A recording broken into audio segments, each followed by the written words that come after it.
above all else, it's full of Jews. It's the land of the Jews. You wonder who I am. I'm Pontius Pilate. You know me as Pontius Pilate.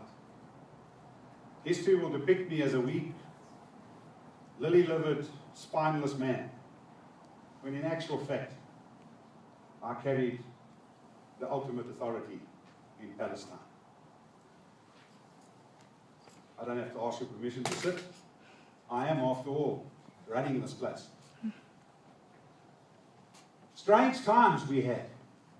The Jews, full of nonsense. They caused all sorts of grief. They didn't like the fact that I put up Roman signs in their temple.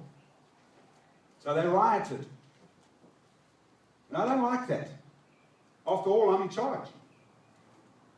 So I quelled the riot the only way I knew how. I sent in the Roman soldiers to sort them out. And boy, did we slaughter them. We sorted those Jews out once and for all, and they went quiet. They had to go quiet because Tiberius had sent me down here 5 years before to be the man in charge of this whole place. I was allowed to bring my wife, the first procurator of Palestine who was allowed to bring his wife to Palestine. Beautiful woman.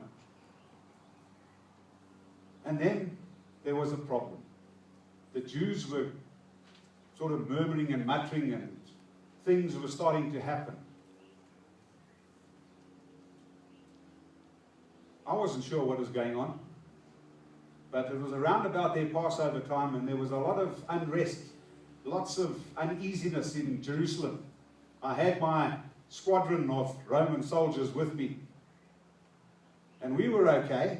They weren't going to cause a problem with us. Caesarea was just up the road, and man, those guys would have come down quickly on their chariots, and they would have sorted out any problem that there might have been in Jerusalem at that particular time. But the high priest and the Sanhedrin didn't like what this one fellow was doing, this chap by the name of Jesus. So they brought him to me. They laid a charge of all sorts, insurrection and all sorts of things against him. He claimed to be the king of the Jews, and Herod and that crowd, they're not happy about this lot. I mean, there is a king of the Jews. They don't want this to be taking place. So they bring him to me. I have a look. I find no justification to condemn him to death. In actual fact, I find him absolutely innocent. So I send him back to the high priest. The high priest wasn't happy because he wasn't allowed to condemn people to death. He didn't have the authority to do that. I did. So Jesus was brought back to me, stood before me, and I offered them an option. Normally on this particular day we pardon somebody. So I offered them an option. I said, do you want me to pardon Jesus? Or do you want me to pardon Barabbas? Now Barabbas, I stuck in jail a long time ago. He was facing a death sentence. He was a miserable, miserable man that killed people and robbed people, killed his own people, and did all sorts of things. And it was quite a strange situation because there I was sitting and looking down off my platform at the people, and the priests and all the scribes and everybody in the front here, and they were doing their nut. And they were shouting, Barabbas, Barabbas, Barabbas. So what choice did I have? I wanted to keep the peace because if we had a problem again in Judea, Tiberius might take note and say, this fellow hasn't got the nerve to sort out what has to be sorted out here. We're a bit concerned about him. So I handed him over to the soldiers to be crucified.